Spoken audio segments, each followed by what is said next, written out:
Welcome this evening to the Brooke webinar on the donkey skin trade.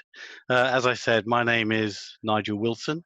I'm the Director of Programs for Brooke. I've been with Brooke for about 18 months now, so still quite a new boy. And my role is to work with a whole wide variety of colleagues, but principally our overseas colleagues, into the management of their programs overseas.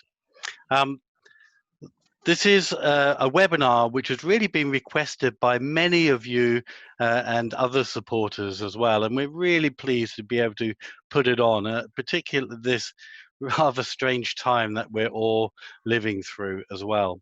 Throughout the webinar, please do post questions. We will try to answer as many questions as possible. If we don't get through them all, hopefully you'll at least pick up some of what you want, and certainly we'll try to get back to you with anything which is really sort of burning. I'd like to introduce my co-host to this, and probably more important than me actually, because my co-hosts are the people who actually do the work on the ground. Lyne Luddy is from Brooke, East Africa. Lynn's been with Brooke for almost 2 years now as the International Communications Officer. And Lynn's role is really important to all the work in East Africa because it's her role to make sure that the information that we need, we want to spread, gets to the point people we want it to hear it. That's both in terms of our work and in terms of our fundraising. And also one of the principal parts of her role is to go out and garner that information. So talking directly to the communities that we work with and the communities that own the donkeys and the horses that we also support. I'm also joined by Emmanuel Sarr. Now, Emmanuel's been with us a little bit longer. He joined Brooke in 2013, but for the last just over 2 years, he's been our director in Brooke, West Africa. And without really much explanation, he's responsible for all the work we do in that region. That's working with partners and engaging with communities and other stakeholders. It is important to note that my two colleagues, they come from regions. So although Lynn is sitting in Nairobi in Kenya, her region covers a whole of East Africa, which is Somalia, South Sudan, Tanzania, Kenya itself, Uganda. And I've probably forgotten one or two as well. And the same for West Africa. Emmanuel sits in Dakar in Senegal, but the work we do goes beyond Senegal into places like Burkina Faso, Niger, and Chad, just to name but a few. Anyway, what are we here to discuss? We're here to discuss the Brooks approach to trying to address the donkey skin trade. Now, why is this such an issue? Well, you probably realize that for hundreds of years, the Chinese have been using the skins of donkeys to make a traditional medicine called a jiao. Now, a jiao is meant to give sort of rejuvenating properties for people who take it. And it's a very expensive item. It's a sort of, it's a luxury item. So it was only ever really affordable for people who are quite rich and quite affluent as well. And most of the donkeys that went into a jiao came from China. China farms donkeys. And for all these hundreds of years, the jiao industry wasn't really seen by the outside world because Chinese slaughtered their donkeys and they made a jiao, and rich Chinese bought the jiao. But as China changed, people became to the point where they could afford a jiao. And within a few years, the raw material, which was the Chinese donkey, started to run out. So the Chinese jiao manufacturers wanted to find donkeys and source donkeys for elsewhere in the world. And of course, where they looked is places which have a high population of donkeys, which coincidentally tend to be the places where Brooke works, and also tend to be the places which have, as a generalization, quite a bit of poverty, because donkeys and horses and mules, but specifically donkeys, support those rural communities, often living in poverty as well.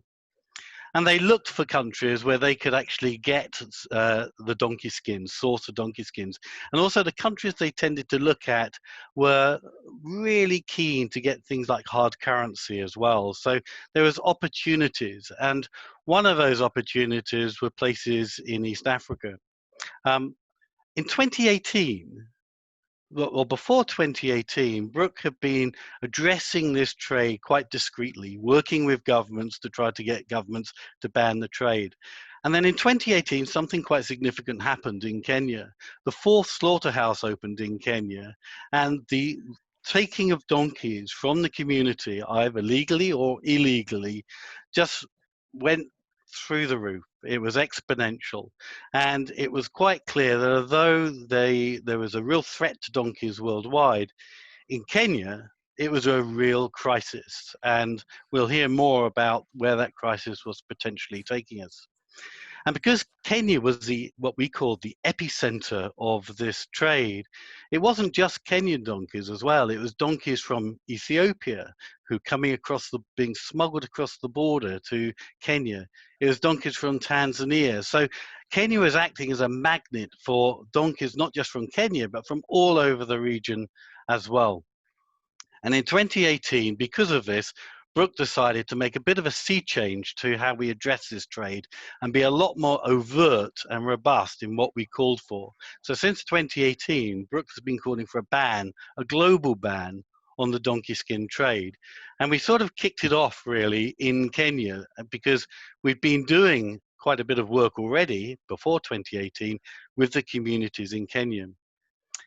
But I'm going to turn to Lyne now. So Lyne, as a Kenyan and someone working with the Kenyan communities, what was the impact around 2018 and around since then of this drop in donkey numbers because of the trade? What was the impact in Kenya on the communities and of course on the donkeys themselves? Thank you so much, Nigel, for that question. Kenya, so to speak, has faced the wrath of this trade.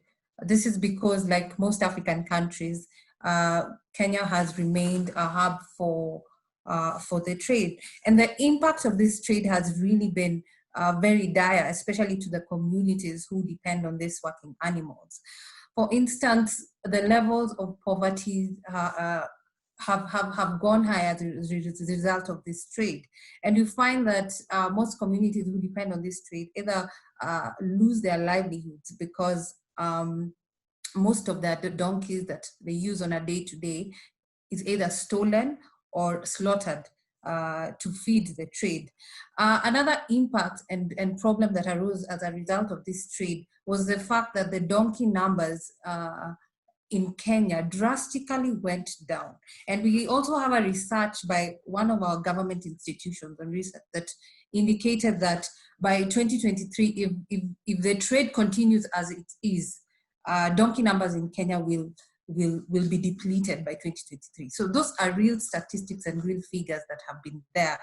The other impact on this trade has also directly affected different demographics within the communities. The women, the children have gladly been affected because most of these poor and vulnerable communities have rely so much on these donkeys. You find that they are unable to fend for themselves. This causes a lot of school children dropping out from school. They can't go to school. They're forced to go into manual labor just to support their families. And you find that women are primary users of these donkeys within these communities. So you find that because of the trade, they are affected. They are forced to carry the burden and the workload of their households because now they don't have donkeys in place. So these are some of the things that came about as a result of this trade, which has really caused dire consequences to the communities who depend on these donkeys. I know, Lyne, that when I visit Kenya, and I've been lucky enough to travel into some of the communities you're talking about, the way some of the communities talk about their donkeys are almost like family members. I mean, it's quite, for me, it was a real impact for me personally when you had women who had lost their donkeys, either because they had been stolen illegally or maybe a family member had sold them without them knowing, and they were bereft. So they were genuinely unhappy and sad about the donkey itself. So I think it's a really good point to make, that it's the donkeys and the communities which rely on them which are being impacted, isn't it? Absolutely. Yeah. Since 2018, can you tell us a little bit about what Brooke has actually been doing, sort of obviously with all our great supporters helping us out on this? What have we actually been doing on the ground since 2018?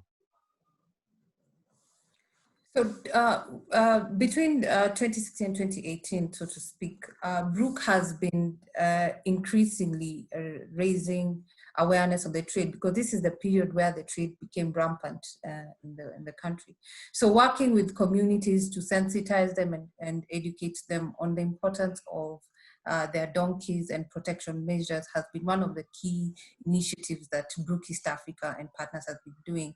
Also, working with local authorities and petitioning them to sort of intervene and just have give the community a hearing in terms of why this trade is not good for the communities. So you find that we work with local authorities within the counties and various jurisdictions just to engage them and lobby them in terms of restricting this trade, and why it is important for them to look at this trade and feel like it's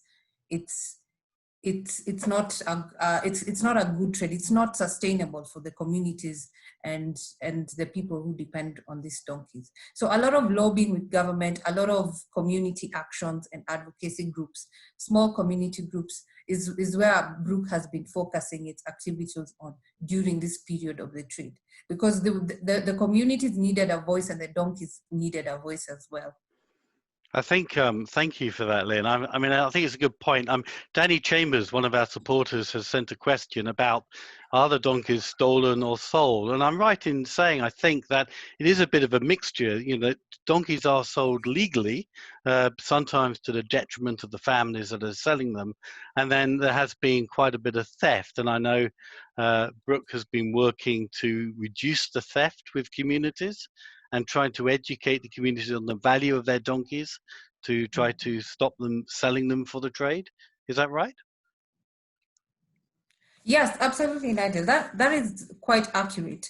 The the donkeys are there's a mix of how this trade happens on the ground, because we have the donkeys that are stolen without the owners actually knowing it. So you find like most of these donkeys have communal shelters.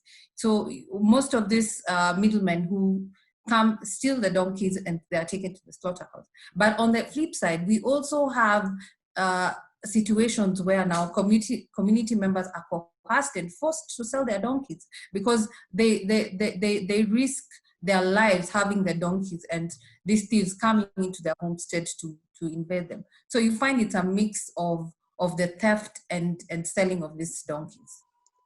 That's great. I mean, I think another point which is you touched on is about the lobbying by communities, but of course, and we do that through partners, I think. But Brooke itself lobbies at international level, both within Africa and outside of Africa. And I think it was Danny, I'm not sure, sent a question about working with international veterinary associations. And we very much work with the OIE on health standards. So that's a global organization, making sure that the health standards of donkeys in all cases are upheld. And of course, the welfare of donkeys in the trade is one of our major concerns, not least the trade itself. What happened in February? Where's this led us, do you think? So after intense lobbying over the couple of few years ago, Brooke East Africa, in collaboration with various government institutions who are tasked with the laws regarding livestock and working animals in Kenya, lobbied and presented their cases through the communities that work with Brooke East Africa. And in light of this, the then Minister for Livestock and Agriculture, who is the current minister actually, issued a decree to completely halt and close all the 4 operational slaughterhouses in Kenya. This happened in February this year. This came as a result of a lot of lobbying and support from all stakeholders, including our Brooke supporters far and wide the globe, who really came through and supported this campaign. Because at the time that we were getting this decree from the minister, a lot of work had gone into a lot of conversations and lobbying with the government to issue this decree. So this happened in February of this year. I think that's amazing, Lynn, and I love the fact the modesty of which you say this, because it was an amazing achievement that Brooke East Africa, your partners, other stakeholders, and the communities managed to get the Kenyan government to actually ban the trade through closing the slaughterhouses, and that had been a long time coming, and a lot of hard work of people going out. And the thing that I found as a sort of almost an external observer looking in was that it was the people who, once you empowered them, almost rose up en masse with one voice, shouting at the Kenyan government that this trade must stop. And I think that's an amazing achievement. I think one of the questions that came through is just about the slaughterhouses, and the slaughterhouses aren't owned by the Chinese. Chinese may be involved somewhere in the background, but they're actually owned by Kenyans. They're legally owned. They were past tense now, luckily. They were up and running in terms of they were legally allowed to do it. But I think that was always one of our issues, wasn't it? That there was nothing actually illegal about the slaughterhouses. It was the detriment to the community. And I think before we move on, I mean, I think Steph made a point, and one of our supporters, Steph Wood, thank you, about the actual Chinese end of it. Now, Brooke itself, not Brooke East Africa, we work with partners in a coalition, a broader coalition, namely partners like the Donkey Sanctuary, World Horse Welfare, and they very much are working with the Chinese. They're looking at the Chinese donkey farms, and they're looking at how they can influence the Chinese to actually stop this trade. Brooke isn't going down that road directly. We are very much supporting these other partners. So we're lending our voice to their cries, but where we are strong is that we have people like Lynn and her colleagues on the ground working with communities, which is where we put our time and our resources, obviously with your help as supporters. So thank you very much, Lynn.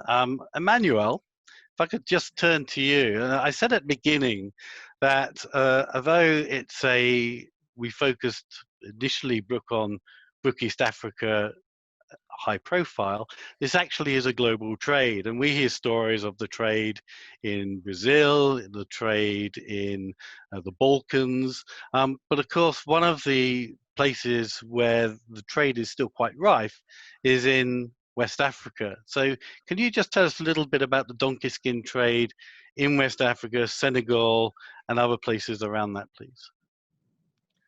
Thank you very much, Nigel, and thank you, Lyne, also for starting this discussion. As you mentioned, it's a global issue and it's an African crisis.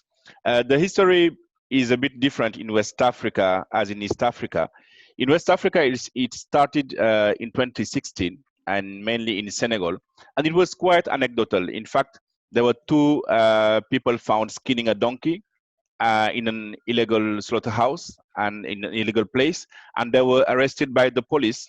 And further investigation revealed, in fact, 2 things. One is that they were trying to put the donkey meat in the food value chain just to sell it as a beef or other sort of meat.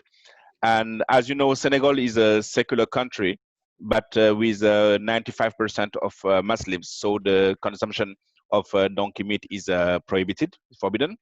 And the second thing was that there were some Chinese who were buying the donkey skins and at a very high price. So it was quite a big question, and a lot of media talked about it. So we took the opportunity to investigate a bit more, to discuss with the Ministry of Livestock, and to learn about this trade. And in fact, it was clear that it was the start of this trade in Senegal.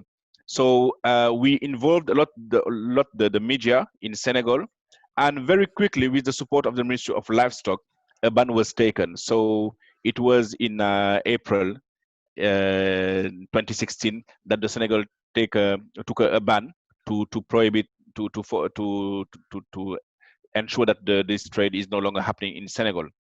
And as you know, when it stops in an area, it moves to another area. So after Senegal, the Chinese invested Burkina Faso, and in Burkina Faso also it's almost the same way that we learned it. So there were in the media someone sending an saying that he wants to buy some donkey skins, and the price offered was also very, very high compared to the normal price of even a live donkey. And at that time, we were launching a study in Burkina Faso on the animal health system, because we were starting our intervention there. So, and even in the same period, there was also a journalist who made an investigation, and facts revealed that in a quarter, there were 45,000 donkeys that were killed, and the skins were sent to China. So this was a big shock for the community and the population.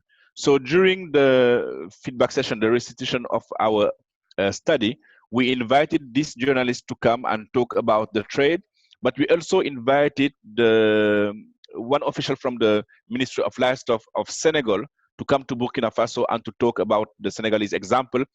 He even came with the ban that Senegal government took. And then with our lobby, the government of Burkina Faso also decided to take a ban. And the same work was done. And following, because in Senegal it was in April that the ban was taken, in Burkina Faso it was in July, and in Niger it was in September. So very quickly, most of the African countries that were concerned about this trade took some bans to stop the trade. Thanks, Emmanuel. I mean, I think the point you made about how where you stop the trade in one country, it just moves. And I know Mary Bevan and Elizabeth Baker have asked exactly that same question of us, actually, not just about West Africa, about East Africa. And I think that's one of the challenges we have, isn't it? When the ban is stopped in one country, it's like putting the finger in the dike. Water appears from somewhere else, it starts leaking somewhere else, and I know it's incredibly frustrating. We have plans, which we'll talk about in a minute, particularly in East Africa, to start addressing that as well. In 2019, there was an outbreak of equine flu. Can you give us any sort of feeling as to how the equine flu may relate to the trade in donkey skins, and why it is important for us to start addressing what's called zoonosis to a certain extent as well? Yeah, thank you for your question, Nigel. Before answering this question, I think it is important to say that the ban is important, but it does not stop the trade. And in West Africa, we were more facing illegal trade than legal trade. And you know, illegal trade means that people transport the animals from borders to borders. And in our context, is from Mali to Burkina and going to Nigeria. And Nigeria, as it has a harbor, a port, they can ship the donkeys. So this trade is cross-border. And the first case in 2019 was revealed in Nigeria, where the authorities declared mortality, very high mortality of equine animals. So following that, other countries like Senegal also declared the same. Just to give you some figures, in Senegal, we've lost 6,000 donkeys, whereas in Niger, it was 62,000 donkeys. So you can imagine some farmers who, on the same period, lose their donkeys. It's like losing their whole livelihoods. And further investigation showed that even if we can't say that this equine influenza is attributed to the donkey hide trade, we can definitely say that the donkey hide trade has contributed to this equine influenza outbreak because of the movement of animals without any respect of standards, without any respect of the norms regarding transportation. And it was a big issue in this part of West Africa, and definitely I think there are some interrelations between this equine influenza and the donkey hide trade. Okay, thanks, Emmanuel. I lost you a little bit. It may be my internet connection, so apologies to all the supporters listening in. It's we're doing everything through new ways of doing things, and it's dependent on things like internet connections. So I do hope one or others won't drop out in the future, but I'm back again, so thank you very much, Emmanuel. I mean, I from what you said and Lynn said before you, what I'm hearing is that a lot of work on the ground is through communities, educating communities, but also critically, it's lobbying at the government and the institutional levels as well. So it's a complete package, of which, of course, none of it could really happen without the support of our supporters. So that is good. I mean, the COVID-19 pandemic has come along in the last few months. Lynn, has that impacted on the work around to make sure that the donkey skin ban is enforced? Yes, thank you, Nigel. The COVID-19 situation has impacted a lot of the ongoing work and the processes in Kenya, the country, and obviously globally.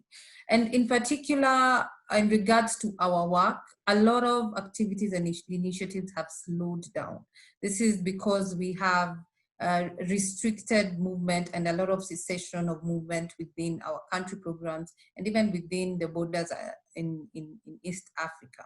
However, this has not entirely halted what we intend to do, because some of the initiatives and activities that we're doing have simply shifted into a more virtual format, where we are still lobbying, we are still having conversations through the media, we are still talking to influential institution holders and personalities in terms of this conversation that is the donkey hide trade. So as I also want to echo what my colleague Emmanuel said, the ban was a good milestone. However, implementation of the ban is also it is a journey that we are still partaking. While we appreciate that the government of Kenya is solely responsible of implementing this ban, we also appreciate that the conversations and any influential engagements that we may have may enable them to may be part of the support that we give them to ensure that the ban is fully implemented to the letter. So these are the processes we are taking as East Africa and our partners to ensure that work still goes on amid this crisis. That's really good to hear, Lynn, because I think everybody really wants to know that the work is continuing. Communities are still being affected. And I know the COVID had a direct impact on your work, Emmanuel. Yeah, the planned sort of Africa conference. So just for listeners people coming in, we had an Africa conference in Kenya in November, which was a real milestone for getting the ban in Kenya. And Emmanuel and his colleagues were doing something similar, but not the same, in West Africa to engage at a very senior level as well. But then, of course, the pandemic came along, and unfortunately, that conference is currently on hold, not cancelled, but on hold. But Emmanuel, as part of getting ready for that conference, I know you traveled quite a bit in Burkina Faso, which is a different country from Senegal. So do you have any reflections from just what's happening actually on the ground in communities in Burkina Faso? Thank you, Nigel. Currently, I think COVID has a positive effect on the movement of animals, because all the transport between regions and cities is forbidden. So currently they can't move the animals from an area to another, and this I think is very, very positive. Just going back to your question, and I have an image in my head when I travel to Burkina Faso. You know, usually you will see women with their donkeys and the carts, and I think the most shocking image I saw when I was there was to see a lady carrying the cart and just going with the big packs of water. In fact, she was the donkey because she lost the donkey. And when we stopped and discussed with her, she explained that she lost her donkey because the donkey was stolen in this traffic. So I think this was the most shocking image I could see since I started working for Brooke. That's why I think it's really important to continue working to stop this trade, because it's really impacting the livelihoods of the communities and the livelihoods of the poorest among those people. You will have the women and the children. The conference we were planning to organize in March was really to engage with the 15 countries of West Africa, because as I explained, if you involve just one country, as we did, started with Senegal, it will move to another place. But if you have the whole region or the whole continent involved and ready to tackle the issue, I think this is where you will have the biggest gains. So the conference was stopped due to COVID, but we still plan to organize it because we want to have the political commitment and ensure that implementation follows. That's great to hear, Emmanuel, and it is so important to I think make the point that Brooke is very lucky that we're able to work at a number of levels. So, as yourself and Lynn have explained, we work actually on the ground with the communities. So it could be anything from making sure communities can build shelters, secure shelters for their donkeys, to protect them, to empowering communities, to lobby their local politicians, all the way up to the more strategic level where communities and importantly partners as well that you engage with are lobbying the governments. And then beyond that, you know, our relationship with the African Union, with the OIE, and then with sub-regional organizations are absolutely critical. But we don't sit back on our laurels. There is still a tremendous amount of work to do. And what's next on the agenda, Lynn, in Brooke, East Africa for combating the terrible trade in donkey skins to fuel the cosmetic hijau? Thank you, Nigel. So Brooke, East Africa has two main key agendas that are essentially low-hanging for us here. This one is implementation of the ban that we received. Like I said before, the ban was a great milestone for us as an institution, but most importantly for the communities and all the partners that we work with. So the implementation of the ban is the next phase of this process, because now we are working in close consultation with government institutions, policy agents who are primarily tasked to ensure that the ban is fully implemented. So there are various levels to this, and from the national government all the way to the county governments, to ensure that the ban is implemented, but also the awareness and sensitization of the trade and the value of the donkeys to the communities is highlighted. The next thing for East Africa as well is now to look at the next potential source market. And for us at East Africa right now is Tanzania, because Tanzania as it stands today has 2 operational slaughterhouses.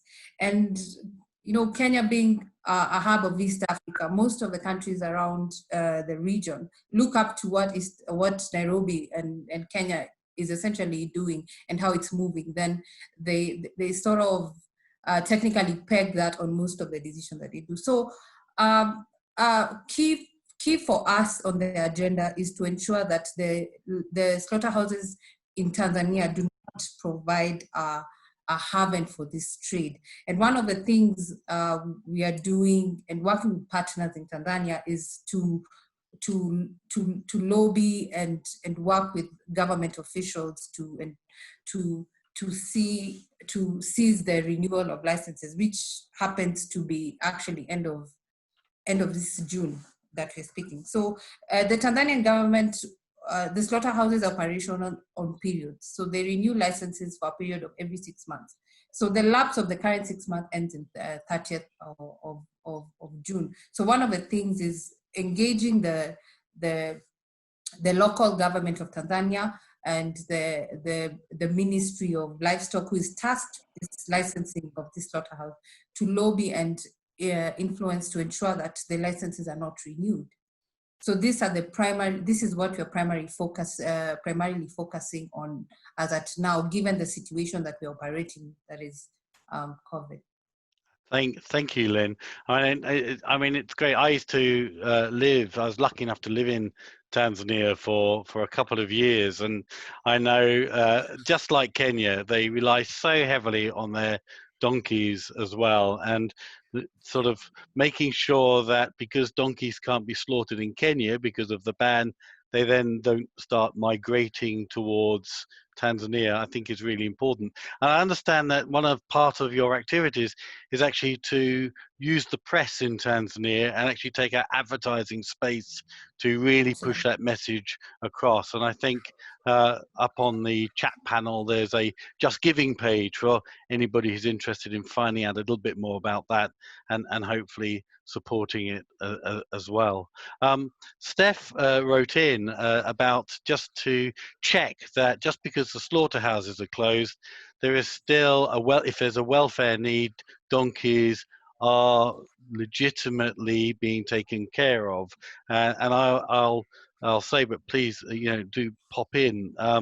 The animal welfare laws in Kenya are actually really good. They are good standard animal welfare laws. So there is legitimate ways of taking care of ill, injured, old donkeys through the appropriate means, which is nothing to do with the donkey skin trade. Am I correct in that, Lynn, as someone less distant? Absolutely. You're actually correct about that. We have good laws that govern how our animals and the general animal welfare and livestock are handled. So the problem mostly is not entirely on the laws, because we have the laws. So the issue and what we try to do as Brooke, as industry or sector players in these spaces, we try and sort of ensure that conversations on welfare are strengthened and part of the talks within government spaces and these legislations that are happening to strengthen them. So the laws are there. It's just that we really try and push and lobby to ensure that these laws are sort of implemented and followed. Yeah.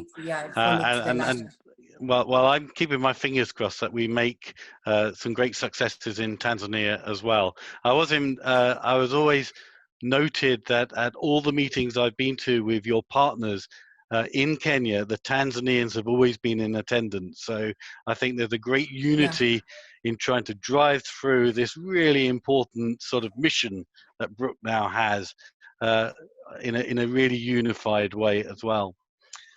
Emmanuel, we talked very briefly about the impact of COVID on the work that you, your teams, and your partners and other stakeholders are doing in West Africa.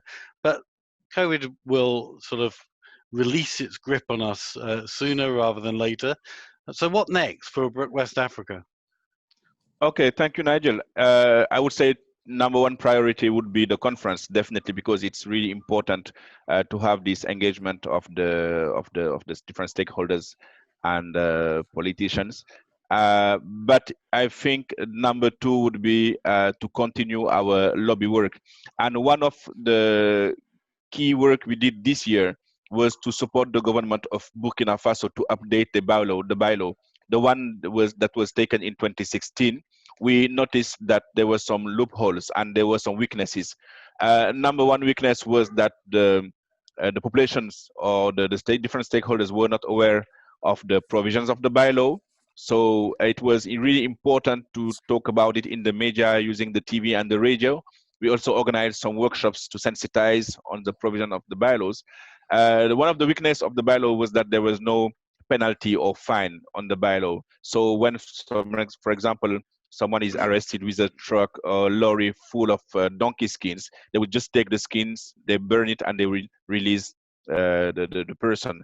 Now the bylaw states some fines and penalties going to some money fines to prison sentence. So this is an important work that we have done this year, and this bylaw is now at the level of the cabinet of the Minister of Livestock, and then it will be passed to the president. So this is the work we are following regarding this trade, and of course try ensuring that we are still in touch with other countries like Niger or Mali, where we have some contacts, and we are continuing the lobby and the advocacy.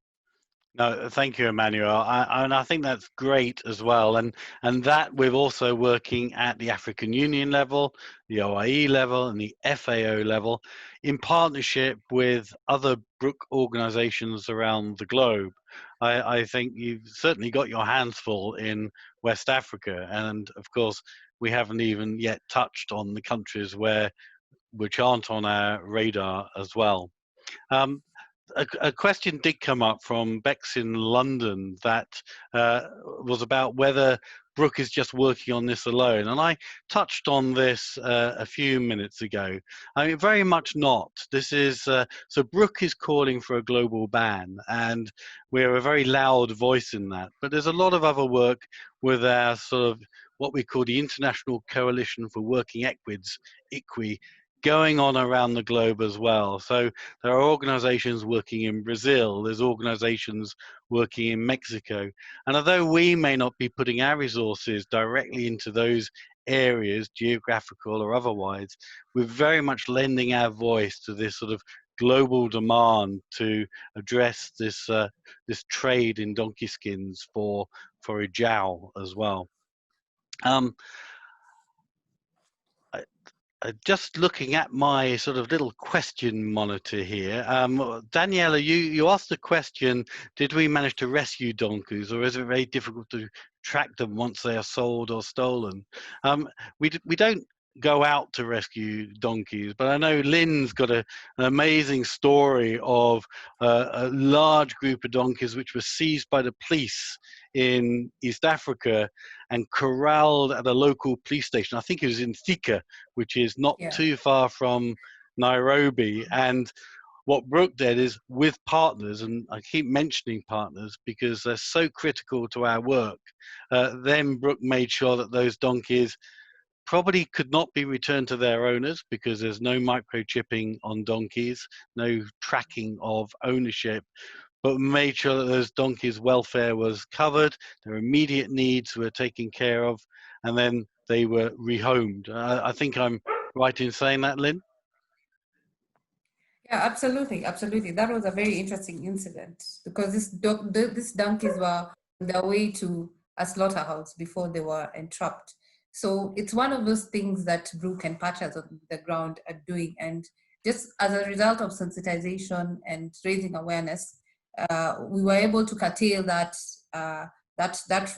transport route for those donkeys. So it was quite something. Thank you, Lynn. And I think my almost final point on this is a number of supporters have written in to say that, okay, you ban it in one country and it moves to another. And obviously we've been discussing this over the last 30 to 40 minutes. At some point, the getting donkey skins from outside China will become less cost effective for the traders in donkey skins. So although Brooke is actually really focused on getting a global ban, and whatever that ban looks like, so there is no international trade at all in donkey skins, complementary to that, the more difficult we make this trade is the potential to reduce that trade anyway. So everything we do and our partners do globally is picking away at this trade.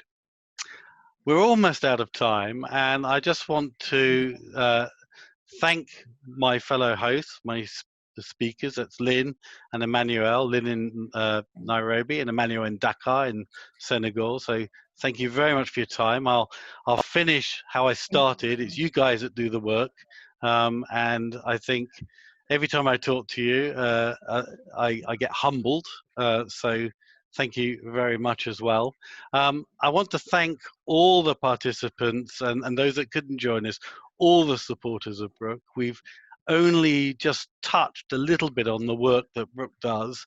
None of that work, either current or ongoing or future work, is possible without your support. And woe betide anybody who ever forgets that. So it is the supporters, your passion for our work, that enables us to deliver it. So sincere thank you for that. There is a petition which is I think on the website, but it may come up, I'm sure it will as well, which is to do with getting the Tanzanian slaughterhouses not licensed beyond June. And if you've got any feedback on this, please do contact our comms team at comsteam@thebrook.org. I almost sound like I'm a professional presenter here. So thank you very, very much. That is the end of the webinar, and it's been an absolute pleasure. Thank you. Thank you very Thank much. you. Thank you, everyone.